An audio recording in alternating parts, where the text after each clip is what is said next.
Subscribe to our YouTube channel and press the bell icon to get the latest updates. For the past several days, so many of you have been asking me to declutter the new labor codes. And the reason I haven't done it as yet is because I've been a little bit wary. Why? Because these are very complicated. These labor codes, you might say, declutter the labor codes, and labor codes are decluttering the existing labor laws. But what are these labor codes? There are 4 codes which have 411 clauses, which have 480 sections, over 286 pages. So this itself is like a big scripture. So that's the reason I've been a little bit wary. Plus it's also not my area of my domain expertise or my experience as a journalist. But one inclination was to be like the usual student, which is that in the exam, I will have the option of answering 5 questions out of 8. One will come from the labor code, so let me leave this out, it's too much for me. But I know that you are very exacting teachers and very good viewers and listeners, and you are also very forgiving. So I had to work on it, which is what I have done today, with the help of 3 brilliant colleagues. One of our editors, Maushmi Das Gupta, she covers the government and she's been covering the labor codes. Also, Apurva Mandhani and Taran Deol, 2 young journalists. So, at the same time, if I get anything wrong, they are not to blame, I am to blame, because I am the one for whom a lot of this is very new. So, let me try and answer this in 3 or 4, by way of answering maybe 3 or 4 key questions. One is the politics of it.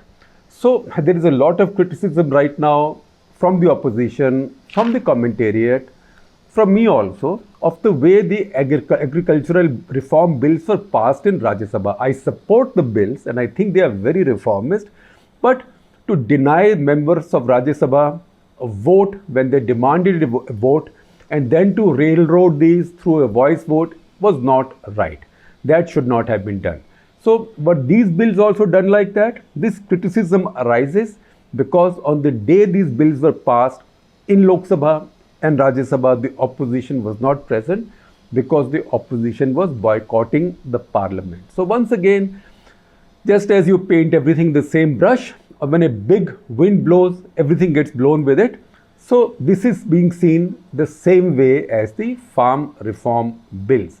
And one criticism with the farm reform bills was that, look, there's been no debate. These have not gone to a parliamentary committee because parliamentary committees then debate these over time.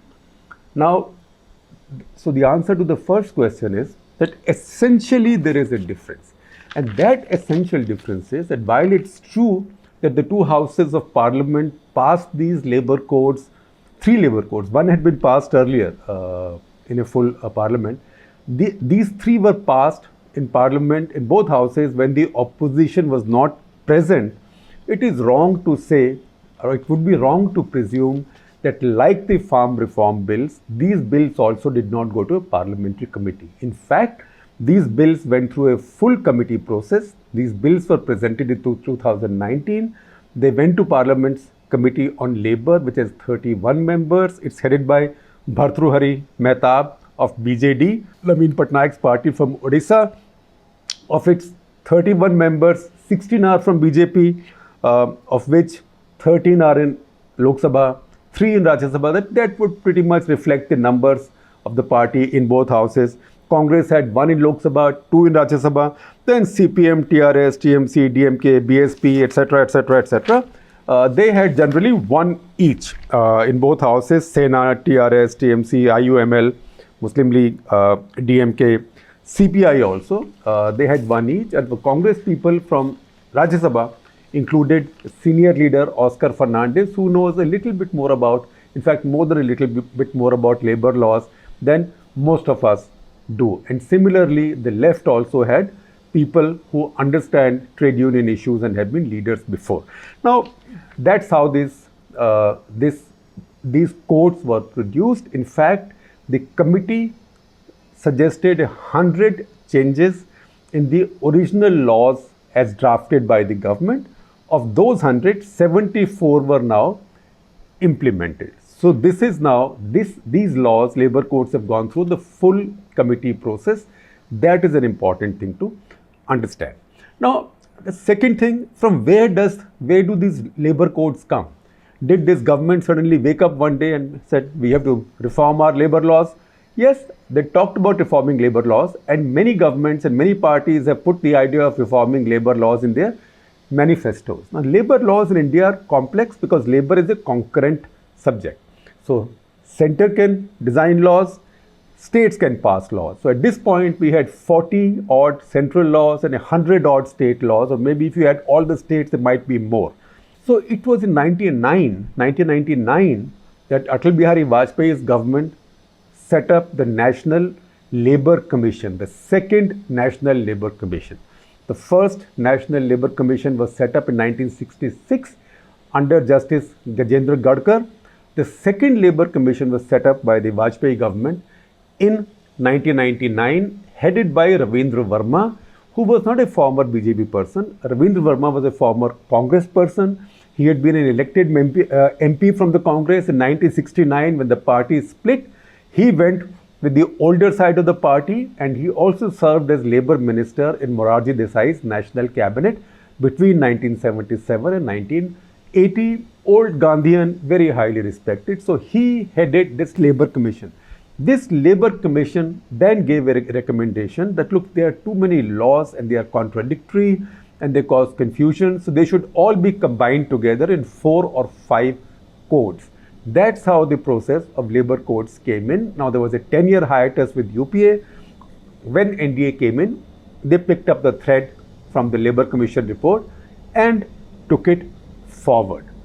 Now, the second question, does this simplify the labor laws or further complicates them?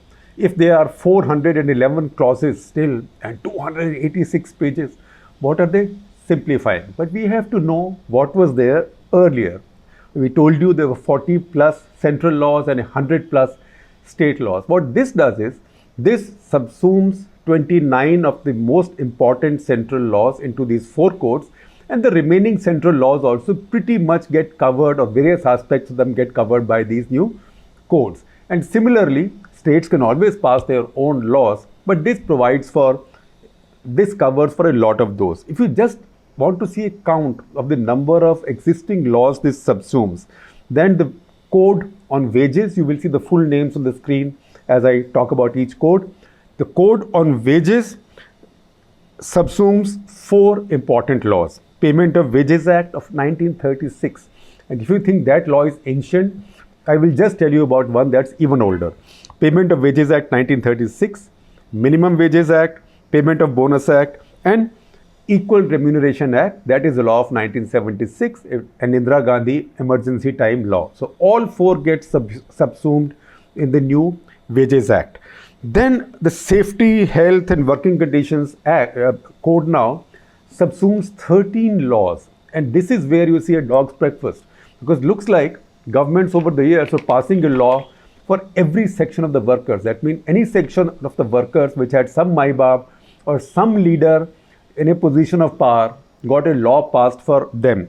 I'll give you the examples. Factories Act, Plantation Labor Act, only for plantation labor, Mines Act, that is for mining labor, Working Journalists and Non-Journalists Act. Unfortunately, it used to be called earlier Working Journalists and Non-Working Journalists Act.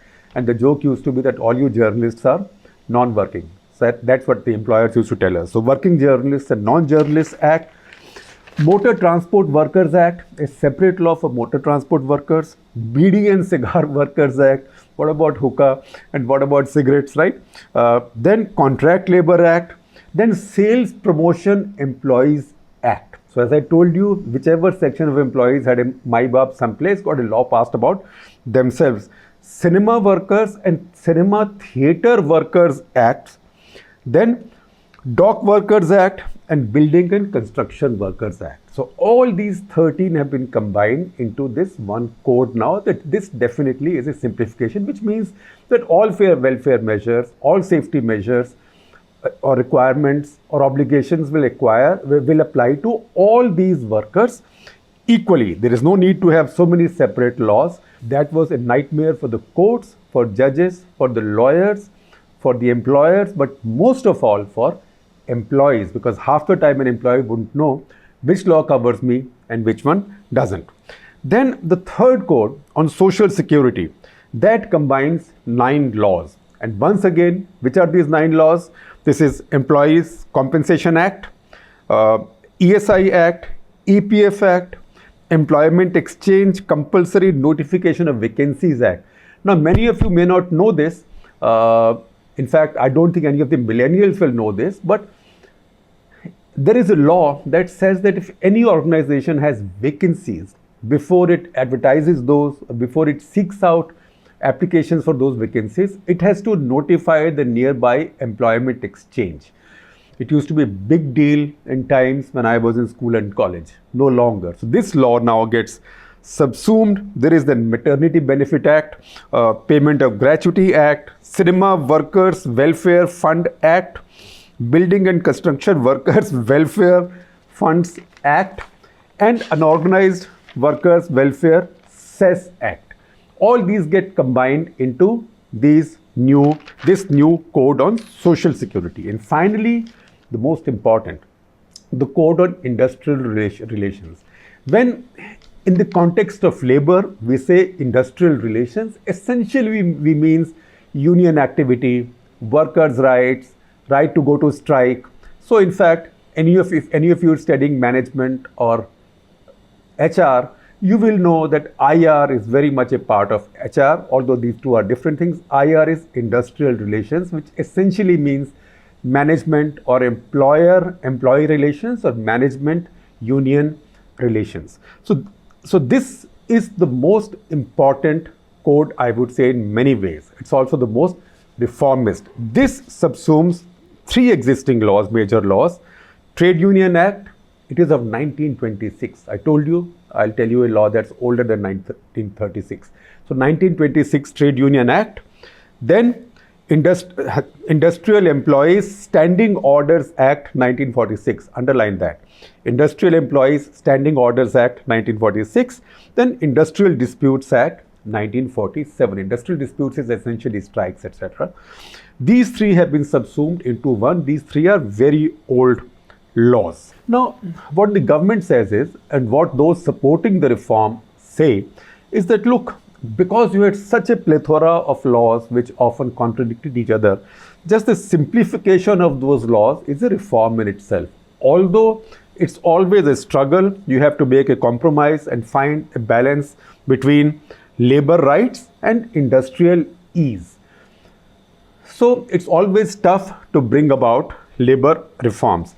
Now, what do these reforms do? Generally, one, it takes away the redundancy of multiple adjudicatory forums, particularly in labor law disputes. For example, if there was a labor law dispute, right now you have a board of conciliation, after that you have courts of inquiry, after that you have labor courts, then you have tribunals, and then you have a national tribunal. So a poor worker can spend all his or her life going through this process, and a smart, rich employer can put the whole thing in orbit. Similarly, an honest, sincere employer can be sent on a similar chase, particularly by organizations where unions may be run by outsiders or politicians with other motives. Right now, with the changes, there will only be 2 authorities or only 2 forums. One will be a conciliation officer and second will be a tribunal. So 5 becomes 2. This multiplicity gets simplified. Some absurdities have not been taken away, but they've at least been halved in their intensity or in their impact. Let me explain to you how. Factories Act, for example, defined a factory. They said a factory as a place that employs 10 workers if it uses electricity, and 20 if it doesn't use electricity. Now, can there be anything these days that doesn't use electricity? Nevertheless, this has not been set aside. What they've done is they've just doubled the numbers. So with power 20, without power or without electricity 40. That's the reason I said the absurdity has not been taken away, but the absurdity, the impact of the absurdity has been halved. The next big change, which is again a very important change, it now says that earlier laws barred women from certain activity or nighttime work because it was seen to be hazardous. Now women can work any hours provided it has their consent and they are given the necessary protections and all. And also no job is now considered too hazardous for women, which is sensible at a time when women are becoming fighter pilots with your Air Force. So these big new changes have taken place. The other significant change I like, and which I think works in the workers' interest, is that labor laws and protections have now been extended to casual workers, temporary workers, contract workers who have the same status as employees now. Also migratory workers. A migratory worker has now been defined in terms of the income. So anybody who's going from one state and working in another and is paid less than 18,000 rupees a month is a migratory worker and will be covered and registered. So that is a big change. And also this now includes gig workers and platform workers. Platform workers, you can understand, people who work on the puttery, pavement, etc., the dhabas. But gig workers is a very important new concept. So who are the gig workers? They are people who work for ride sharing companies, people who work for food and grocery delivery, people who work for content and media, I don't understand very easily, e-marketplaces, etc. People, that means your Amazon delivery person, your Ola driver, your all the various people who come and deliver stuff to you, they are considered part of the gig economy. They will now be registered and they will be entitled to benefits. In many cases, the aggregator, say aggregator means who runs these services, will be asked to set aside 1 to 2% of its turnover for the welfare fund of these employees. Now, if you want to look at reform which helps employment generation or which might be called pro-employers, in fact, even Bharatiya Mazdoor Sangh, which is affiliated to the RSS and BJP, has today issued a statement, criticized these changes in the labor code because these are pro-employer. These are essentially all there in the code on industrial relations. Now these say, first of all, the definition of a company which has to seek the government's permission before shutting down. Earlier was if it employed more than 100 people. The original law said something else. Mrs. Gandhi in 1976 in her socialist wave made it 300, reduced it. Then when she came back, it was further reduced to 100. So if you employed more than 100 people, to shut your business down, also you had to essentially take a license from the government. So we had a strange situation where you couldn't be born without a government license, where you couldn't die without a government license if you were a company. So to set up a company, you needed license.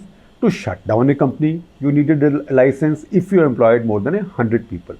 So the licensing system for starting a company was pretty much finished in 1991 with the license quota Raj. The second didn't happen because labor law reform never took place. So what this code does is, this does not give an employer total hire and fire. The power it gives the employer is that as long as the employer only has 300 members on the staff of an enterprise, he or she can shut it down without going to the government. So this law has not gone, except the size from 100 has gone to 300, which is a big change. You know what happens when you have 100? Then somebody wants 500 employees, but you think, look, if my business fails, what will I do? I'll have to go to an inspector and there'll be lots of trouble. So the person sets up one company or one organization in one name with 98 employees, another in another city with 95 employees, or sometimes in the same area, 3 or 4 or 5 different units. That affects your productivity, costs, etc. And a lot of people who need to employ a lot of people or have seasonal orders like garment exporters, they then decide to go to Sri Lanka, Bangladesh, Indonesia, Vietnam, etc. countries which have simpler labor laws. So you get an order for 1 million shirts, you make those 1 million shirts, and then you say my business is over.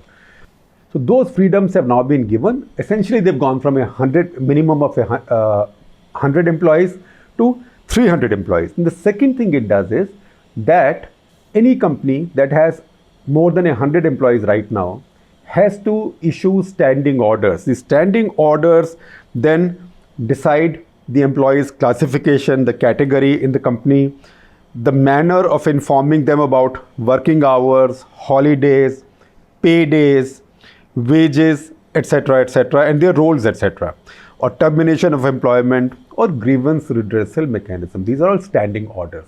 Now, the new code says that standing orders will be necessary only if you employ more than 300 people.